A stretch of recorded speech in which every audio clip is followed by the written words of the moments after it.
The chair recognizes the gentleman from Texas, Mr. Poe, for 5 minutes.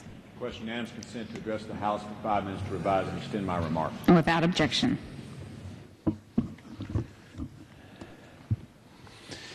Madam Speaker, for nearly a decade, the United States has invested money, sweat, blood, and tears, all in the name of a free and democratic Iraq.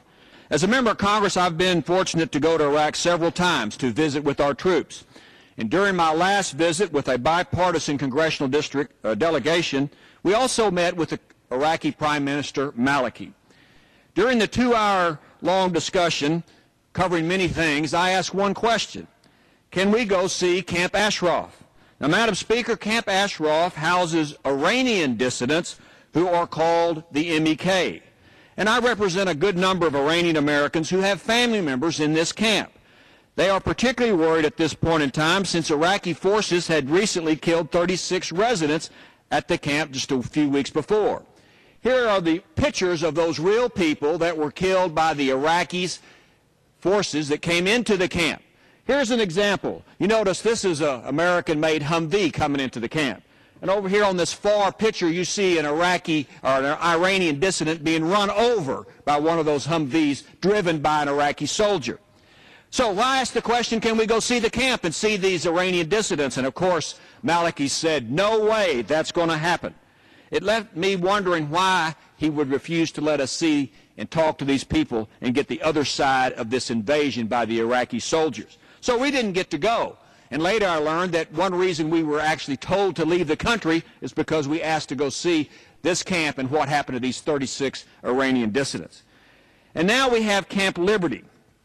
Camp Liberty, Madam Speaker, is a result of the fact that in Camp Ashraf, the Iraqi government is moving these dissidents to another camp called Camp Liberty. These dissidents are commonly referred to as the MEK.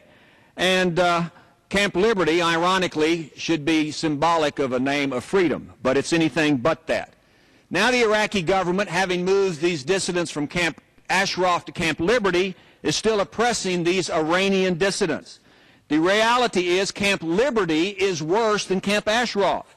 Former New York Mayor Rudy Giuliani said it best: this isn't a jail, it's a concentration camp. Even in prisons, we allow lawyers to see their clients and their families to see their loved ones, but not in Camp Liberty. You can't help but think, but good old Maliki has something to hide again. But word is leaking out that there's not enough drinking water in the camp. There are ruptures in the sewage system, and they're having to be fixed by hand by the residents. Iraqi guards have their will at the camp, and they wander around with no rules. They violate the privacy of these Iranian dissidents, many of whom are women. Our State Department, incredibly, has the MEK, these folks in this Camp Liberty, designated as a foreign terrorist organization. In fact, Maliki told members of Congress one reason he treated the residents in Camp Ashraf so poorly is because our own State Department designates them as a foreign terrorist organization. This designation is an old, failed State Department foreign policy that designated these people as a favor to the Iranian government. That hadn't worked out too well with our foreign relations with Iran, has it? Since then, we've seen that the real terrorists in Iran are the extreme mullahs and the tiny tyrant of the desert, Ahmadinejad, not the opposition groups that want democracy in Iran. Both the EU and the United Kingdom have removed the foreign terrorist organization from the group, the MEK, but not the State Department. As Iran defiantly marches toward nuclear weapons, the best hope for the world is the people of Iran pushing for a regime change of their own government. The longer we keep opposition groups who want to do just that on the foreign terrorist organization list, the less likely it is that the light of liberty will have a chance to shine in Iran. The federal courts have even ordered the State Department to review this FTO designation, but the State Department continues to delay making a decision.